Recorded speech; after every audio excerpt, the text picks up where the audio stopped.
Good morning, everyone. This is Cyber Thursday. What Cyber Thursday we do is, as part of Cybersecurity PNG's community outreach and as a corporate social responsibility, we do this at no cost, and we put out a certain topic, either a topic of our interest or a topic that is our pressing issue in our world today. We come up with that topic. So that's what we normally do. And we call it Cyber Thursday because we run these things every Thursday, random Thursdays. So in today's topic, we will be talking about AI and cyber warfare. And especially we look at how AI is being utilized in cyber warfare. Cyber warfare is like a broader term then, but what basically that means is if somebody want to hack into a system, then there are certain stages that they normally do, and then we call it cyber kill chain, and then there are phases in hacking as well. So previously they used to use human skills and efforts in getting uh, doing certain things that they need to do in each of those phases. But today they can leverage artificial intelligence. Some tasks that they normally do, which takes them months, with artificial intelligence, it is now being reduced to days. So that is the session for today, and I'm thinking of covering it under 1 hour. So probably I will stop after 45 or 40 minutes, and then I'll love to take questions. But in the middle of the session, you are allowed to interrupt me with any questions. So that is kind of a housekeeping there. But thank you all for joining. And again, my name is Solomon Wesley Soa. I founded the cybersecurity company back in 2018, and it's called Cybersecurity PNG Limited. And we've been running this since 2018. And this is our second webinar for the year 2026. Uh, Artificial intelligence is, it's already in our day-to-day jobs, and it's already being part of our societies, whether you're coming from, let's say, university, or from, let's say, corporate society or an organization or a government agency or a department. Artificial intelligence is already in use. The next time you are typing an email and you will see that the auto complete is on. The email is already thinking what you would be typing in the next sentence, or they are putting out options there. That is a bit of AI at work. So artificial intelligence is in cyber warfare, and its impact on modern cyber offensive and defensive operations are something that is of importance in our day and age we live in today. Intelligence is no longer this futuristic concept. It is now already being both a curse and a blessing in our society today. Curse in the sense that if we don't change certain things, then AI will be a dilemma. It will suppress, and it will reduce the human intelligence that we are supposed to, let's say, develop or increase. Blessing in a sense that if we do it right and we would use it rightly, then it will be a tool that can enhance our human intelligence and help us in getting things that uh, done in our different uh, environments or organizations that we come from. In this section, there'll be about few sections that we'll cover in it, and the first one is we will try to understand what cyber warfare is. So when I say cyber warfare, we don't think of these tankers and Iran, and we see big tankers are being blocked and all of this going on. That is the physical world that we're living in. But today's wars are even fought in both the cyber and the physical world. So it's kind of a cyber physical warfare. meaning that there is part of cyber warfare going on as well as the physical bombs are being dropped and guns are fired. So that side is the physical one. So in this webinar, we will be looking at the digital version of it, and that's what we call the cyber warfare. So modern cyber warfare is they target government systems, they target banking infrastructure, telecommunications, healthcare, cloud environments, and other critical national infrastructure like water grids and power grids and water treatment facilities and all that. So these are the ones that are targets for the cyber warfare.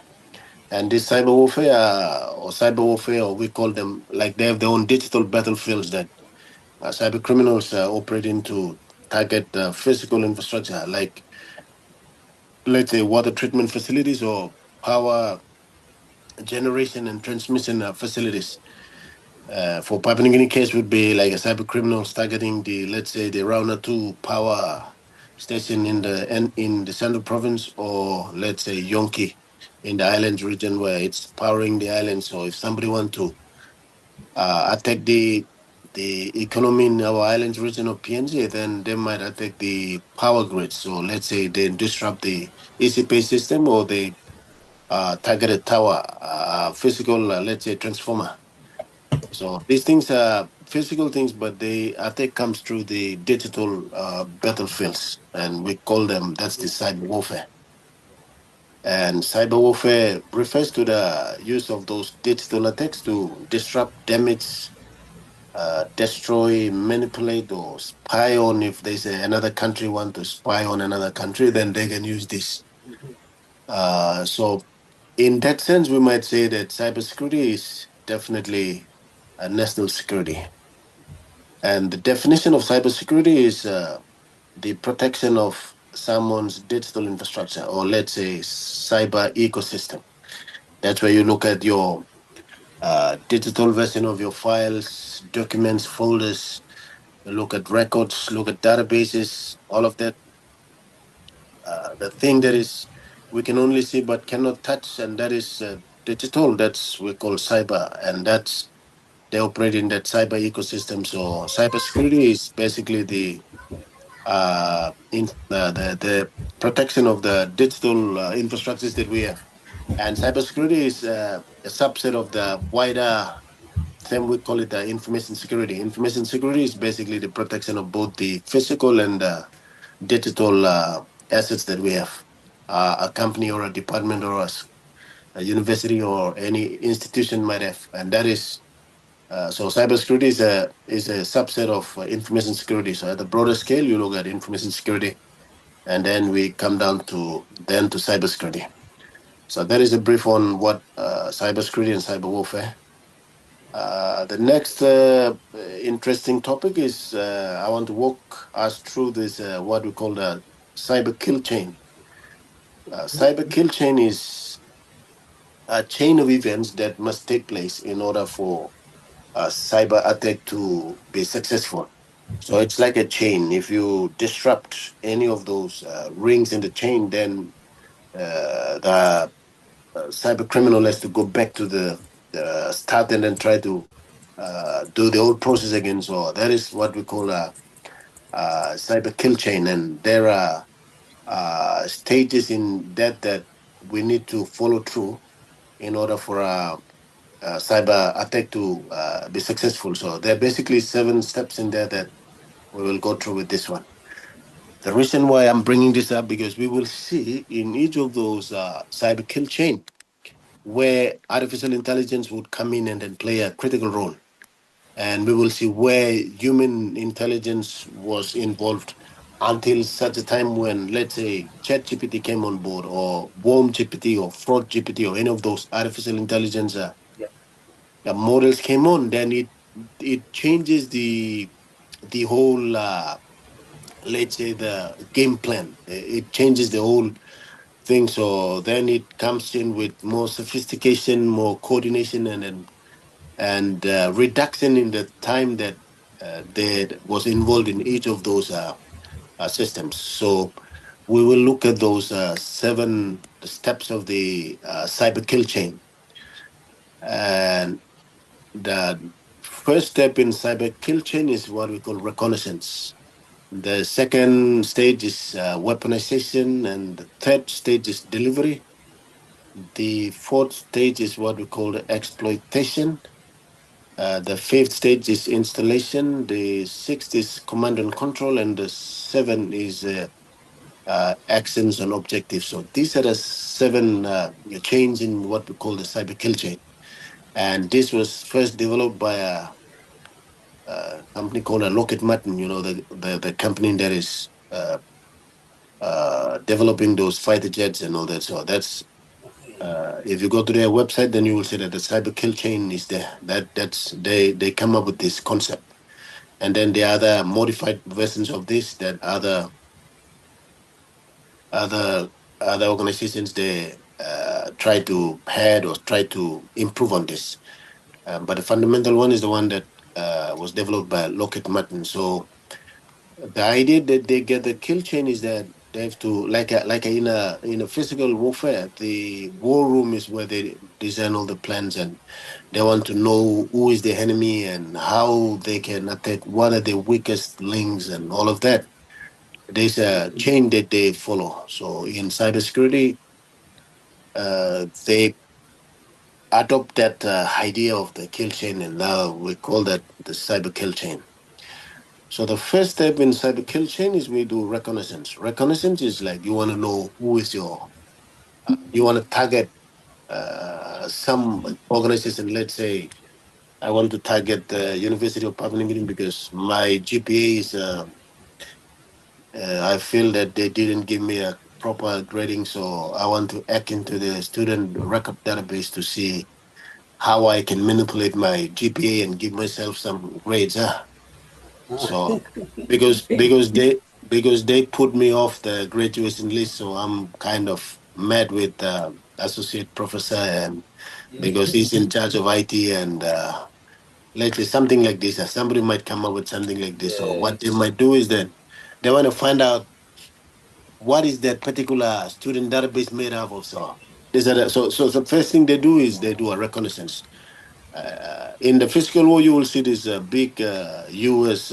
Reconnaissance airplanes that fly very high up in the sky, so the enemies will not detect. They do what they call a reconnaissance. That is, they're getting physical pictures, they're getting signals, mobile phone signals, all of that. So even in cyber attack, the first thing is that you have to know you want to know who is who and who you want to attack.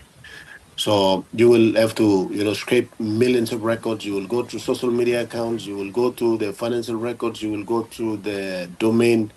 All of these places that you feel that they have what they call artifacts of themselves behind. You will have to go and find them, even in things like the Wayback Machine. They keep all the dumps of all the websites that were developed. So if you want to see someone how the website developed over the years, you go back to that Wayback Machine. I think that's waybackmachine.org. That's so the cyber criminal would go into those and then try to do a recon information gathering. So reconnaissance is information gathering. So imagine a physical person sitting behind a computer having sleepless nights trying to find out who is who will be really a daunting task.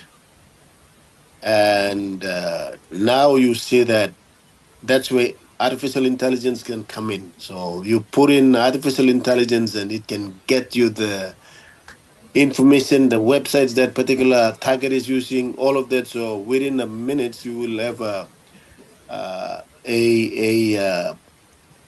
pages and pages of information that artificial intelligence can get for you for that particular person that you are targeting or the organization you are targeting. So with the human person trying to have sleepless nights, and I've experienced that we want to do this kind of things, then you would stay up late, try to find out who is behind this, go to the website, go to Facebook, all of these things are going around. So imagine AI coming and then helping the cyber criminal. So it to get information for that particular person, now it will be very easy, and then AI dramatically reduces the time required for cyber intelligence gathering. So the point here in reconnaissance stage is that AI comes in, and helps the cyber criminal get all the information within seconds and minutes.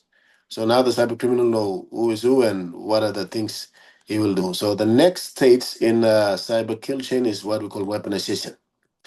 What that does is that now you already know your target, you know the weaknesses, what computers they're using, what databases they're using, what technology they're using. Their website is either in-house or up in the cloud. You know all of that. So now you will try to create a weapon. So it's like you already see that. So now you come back and you already saw a loophole or a gap in the defenses they're putting up. So now you come back and you do up let's say you build a bomb. So it's like weaponization now because you already knew where. So now you're putting up together like the soldiers would come back and put the hand grenades in and all of the things to really blow up that let's say the brick wall that they'll have to get in and get some or arrest someone. So this is the stage where now that you already have the information on the person and you know the weaknesses and the loopholes and the gaps that you would want to get in, now you come back and use your tools to develop a weapon.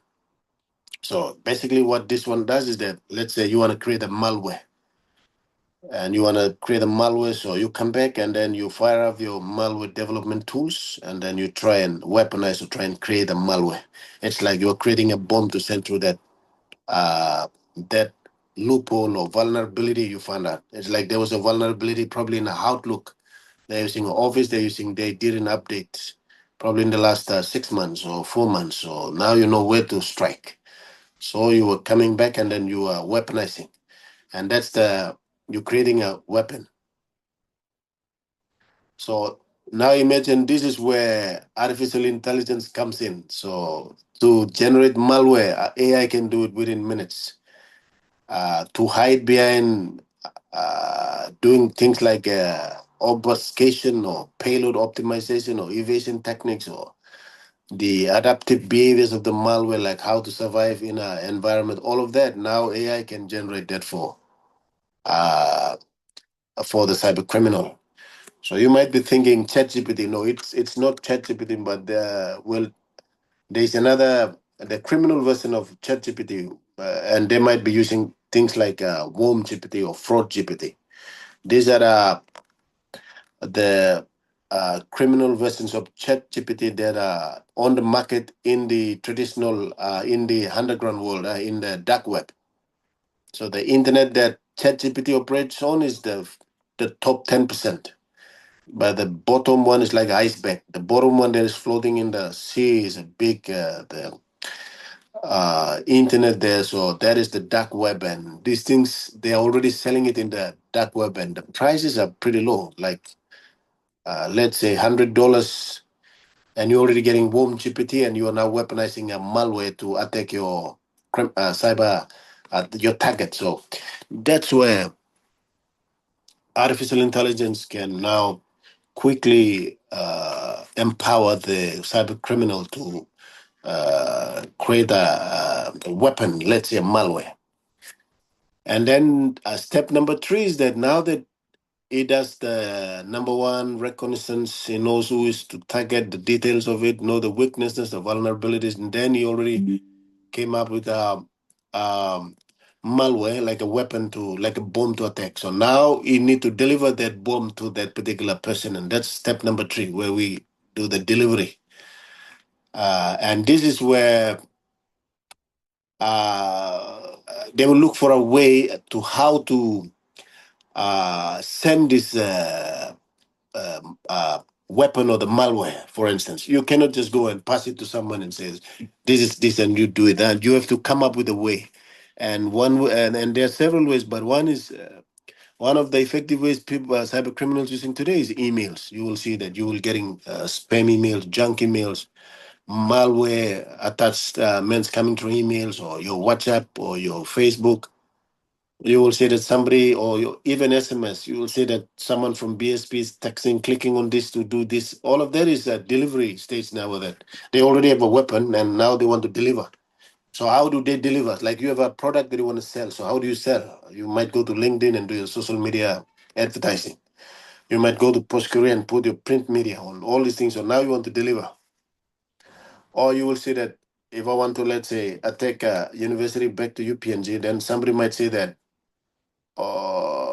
the IT and the team that are there, they're let's say having lunch at a particular sport. So now the person goes down to one of those IT companies and buys a flash drive, put the malware in there and a brand new one, label it like put the university's logo on, and then drop it in a place where the students or the members, the faculty members of the ICT department who is responsible for student grades. They are staying around. He knows where the IT manager used to go lunch and all that. So he would deliberately drop that UPNG marked flash drive. So with Papua New Guinea, like the curiosity kills the cat.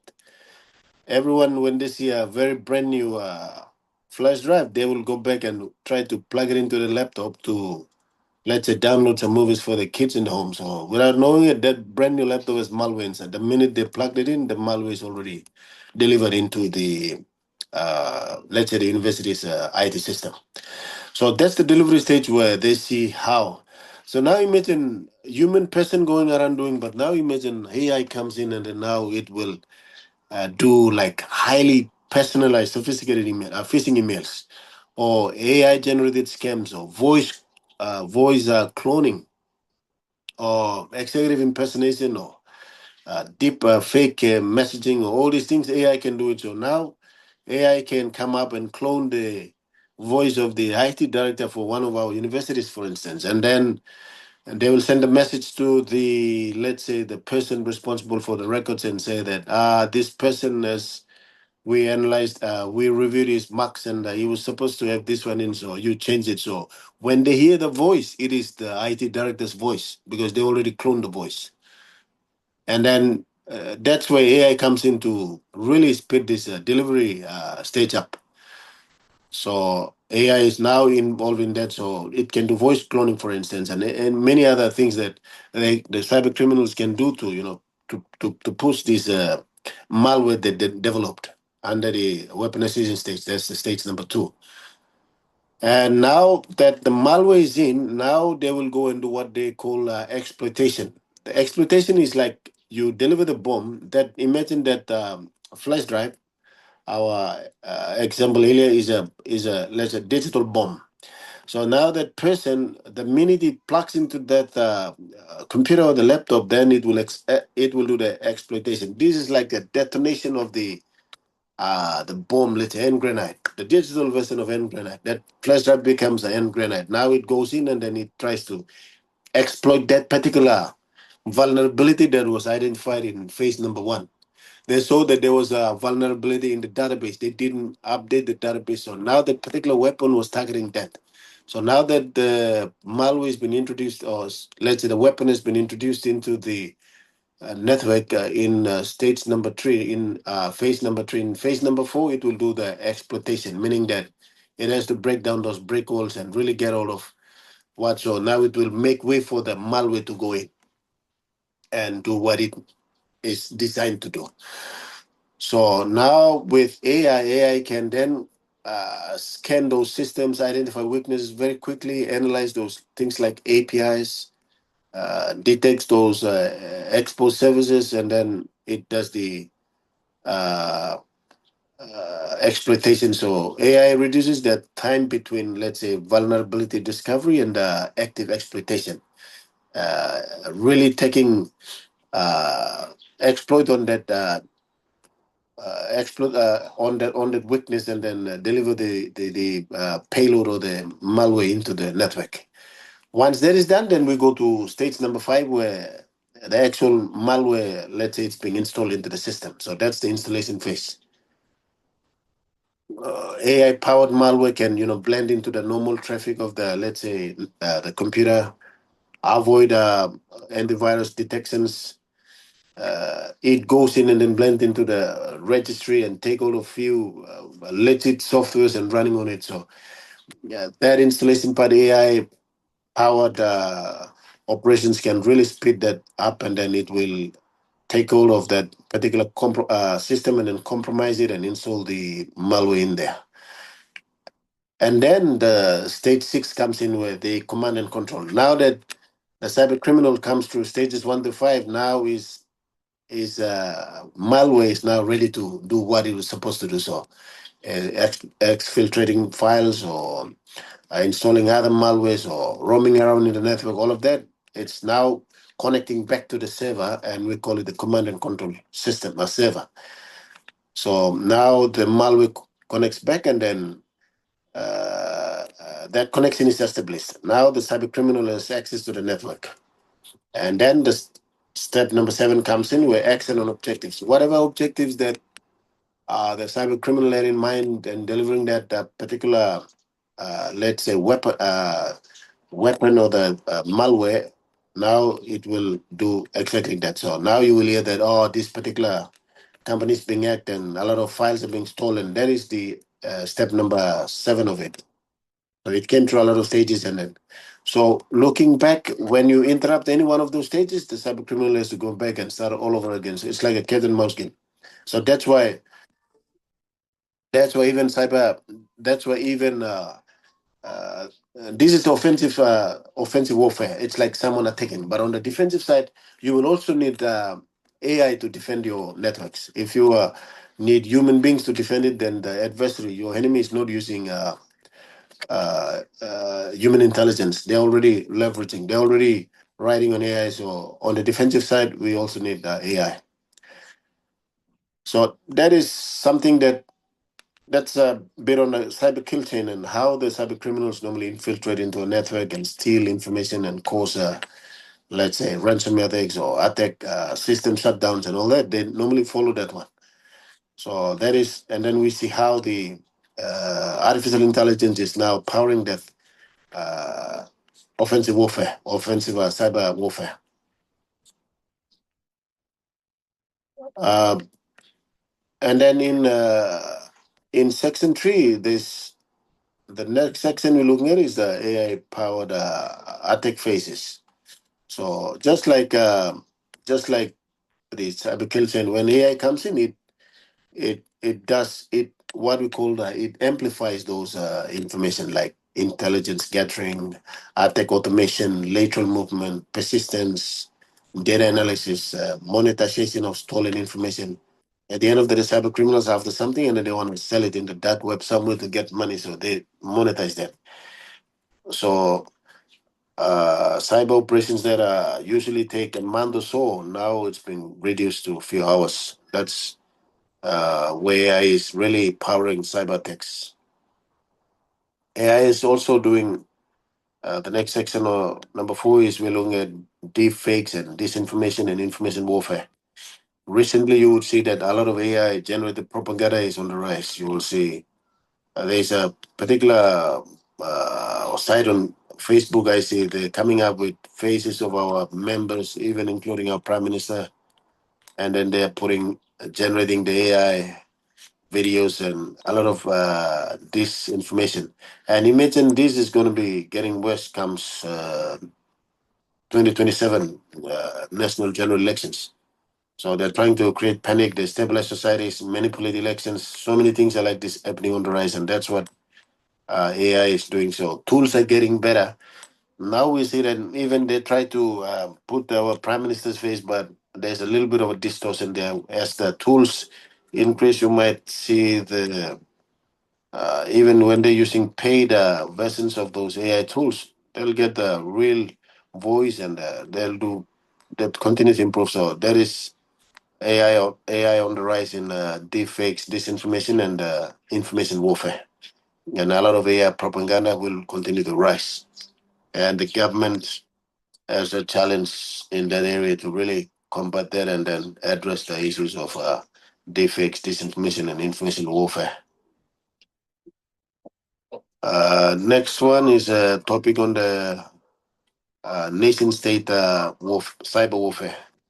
Uh, Nation states are actually involved in cyber warfare, and countries like us, Papua New Guinea, and other developing countries, we may be in the firing line. It's like a police after a criminal element, and then the criminal element disperses into the crowd. So instead of firing the criminal, you see that a lot of innocent civilians are getting injured or even killed in the process.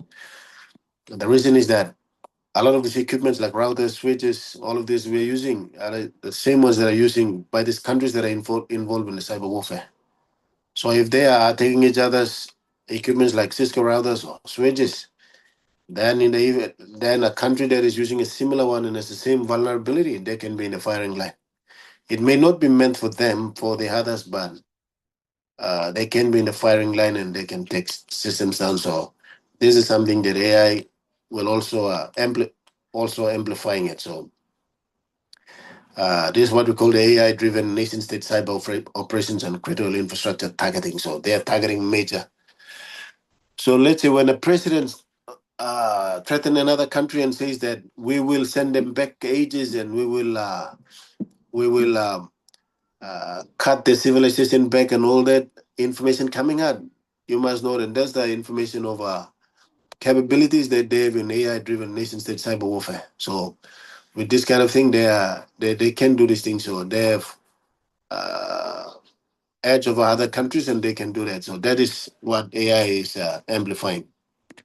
So these are the ones that are targeting like banking systems, aviation, telecommunications, energy, water, and government platforms.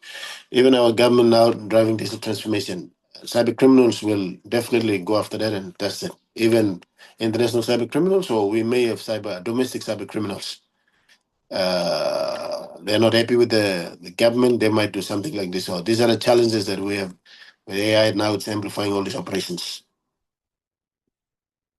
Uh, as I wind down, the next one is I'll briefly touch on the defensive use of AI. So earlier sections 1 to 5, they were all about defensive, meaning another country or another cyber criminal interested in another country or an organization, and they will come through and they are using AI to power them to develop the weapons. And even from stages 1 to 7, they can come in and whatever it took months and years, now it's being reduced to hours and weeks.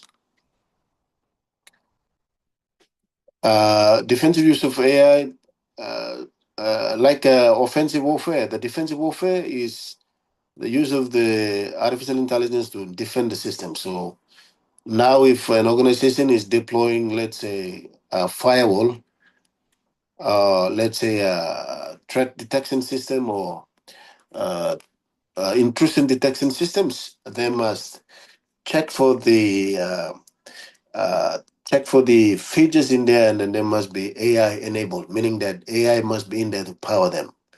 So detecting what the uh, information coming in at the layers of like the transport or the assessment or security layers, that information is moving in and out in all the, let's say, routers and switches, firewalls, intrusion detection systems, intrusion prevention systems, and any other system that monitors data that is going in and out. They have to have AI powered capabilities inside to really detect these things faster.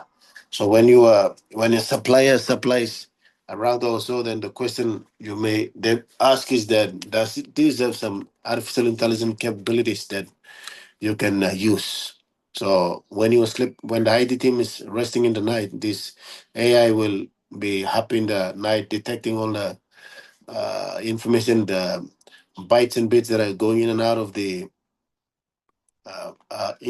organization, and what services and ports are running. So the weaknesses that the windows that cyber criminals come in is this tool. It's either a service or a port. If a service is not running or a service that shouldn't be running is running, then they will come through that one. Or if a port that is not supposed to open, but if it's open, then they will come to that one. So what AI does is that now quickly look through the whole device that the organization has and see which ports are open and which are not supposed to be open but are open. So when they do the reporting, they will say that these are the ports that are open and need to be closing. So even some should have the capacity and capability that they can even remediate those exposures. So all of that can be done through AI-powered switches, routers, and this next generation of firewalls and switches have that capacity. So if you go out there and someone's selling a very markdown router, then it may be that now they are adding into their AI-powered devices, or now they want to get rid of the stock. But make sure that you get something that is powered by AI. And as I said, I come to the 40 minutes mark. So the next 20 minutes, I'll leave for open questions and any comments and questions. So in closing, the outlook, the artificial intelligence has fundamentally transformed cyber warfare, both offensive and defensive. Offensive is the attack phase, defensive is the defensive you protection phase. So AI has amplified the skill, the speed, the skill, the precision, the automation, coordination, and sophistication. These are the things that really amplified by AI. The cyber battlefield is becoming increasingly intelligent and autonomous. So the question is no longer whether AI will impact cyber warfare. The question is whether nations, organizations, and individuals are adequately prepared. And cybersecurity is now a national security. So that is what we're coming to the end of it. Thank you for attending this one, and then this morning's Cyber Thursday session, and of course hosted by Cybersecurity PNG Limited. Our aim is to empower our uh, attendees and our clients to stay vigilant, stay informed, and stay cyber secure. Good morning to us, and God bless.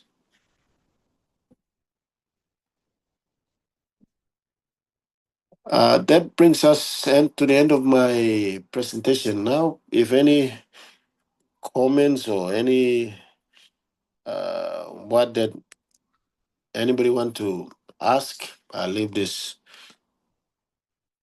open. Otherwise, I thank you all for attending this webinar.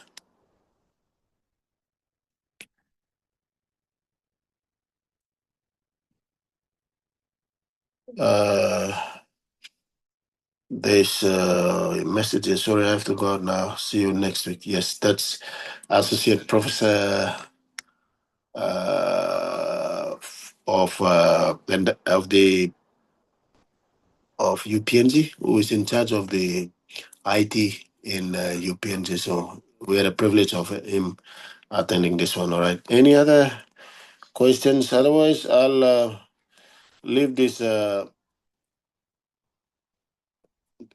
copy of this webinar on our YouTube channel and on our uh, LinkedIn pages as well as other social media platforms. So I thank you all for attending this one, and then we'll see you on another Cyber Thursday.